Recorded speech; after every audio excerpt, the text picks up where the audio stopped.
So yan mga master, welcome back sa ating YouTube channel. Ayan, dito naman tayo master. Magahan tayo ngayon.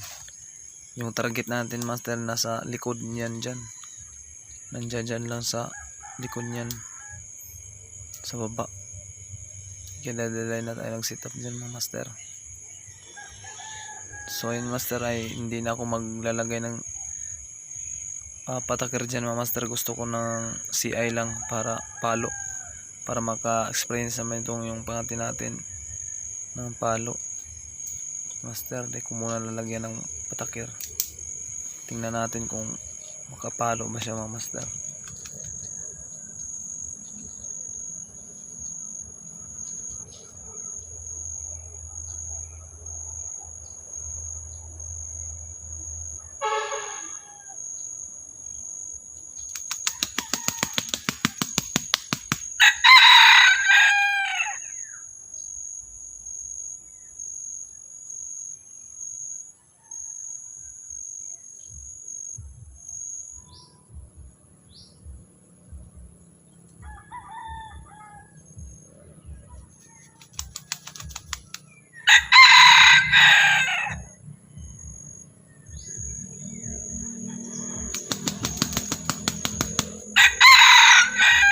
So ayan mga master, may nakita na yung ating pangati. Ayan, kita na niya. Palapit na sa kanya mga master. Gaspas na siya ng malakas. Ayan.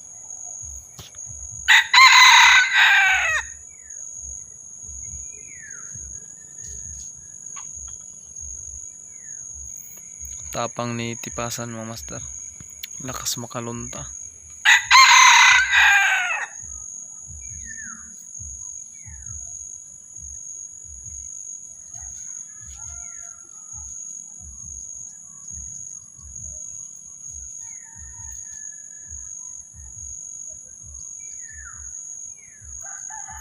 So ayan master, ayan lumapit na. Kita na nga sila. So ayan.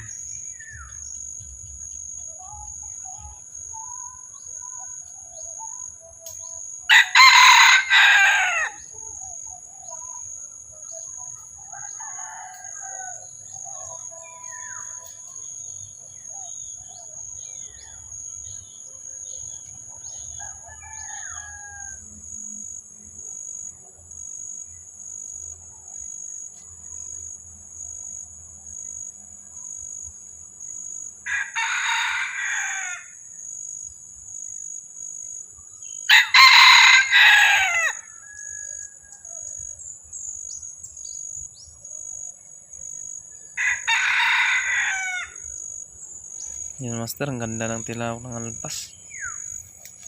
Now,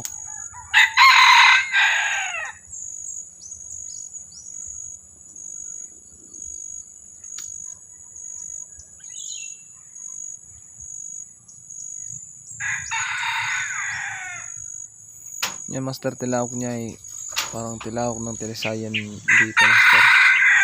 Dito kasi yung area na may talisayan yung dati pa natin yan. Ayaw na pumalo. Parang anak niya na to. Hindi lang talisay ito. Pula yan. Labas kulay niya.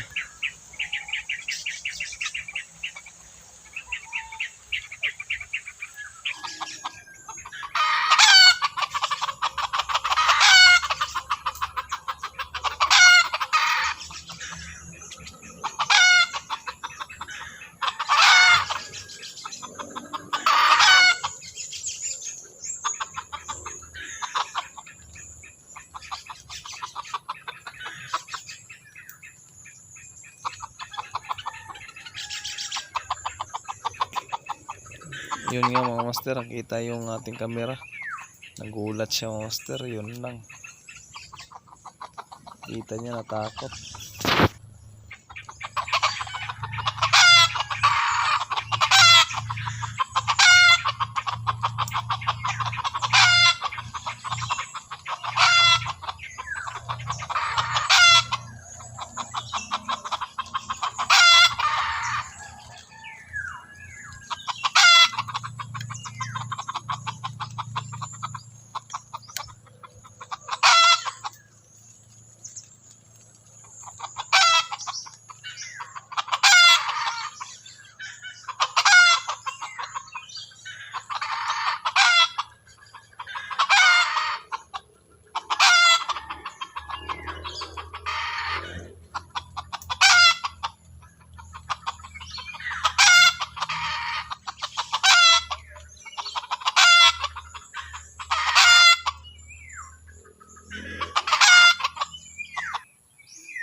Yun nga master, kala ko nagpaluan na dyan. Niladali ako umalis sa aking luyan.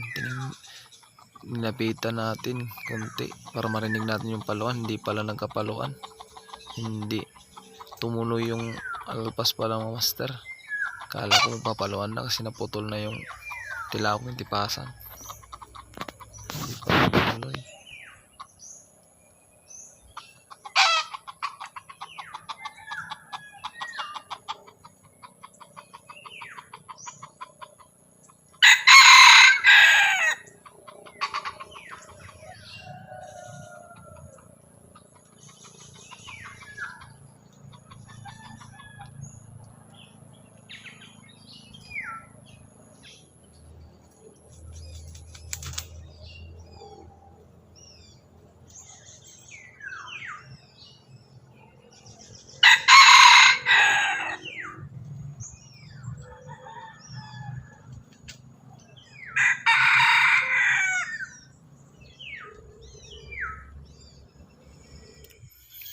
At yun yung master, ninapitan ko na lang yan dyan si Pasan dahil umalis na yung alpas. Hindi talaga sila nagkapaluan mga master, kaya dadali ko na lang kinuha kasi layo na ng tilawak ng alpas. Yun yung master, babalikan na lang natin yun, sana mahuli. Maganda pa naman ng purma ng alpas tsaka tilawak niya. Update ko na lang kayo mga master sa susunod. So ayan, dito na master. Maraming salamat sa panonood. God bless. Happy hunting sa lahat.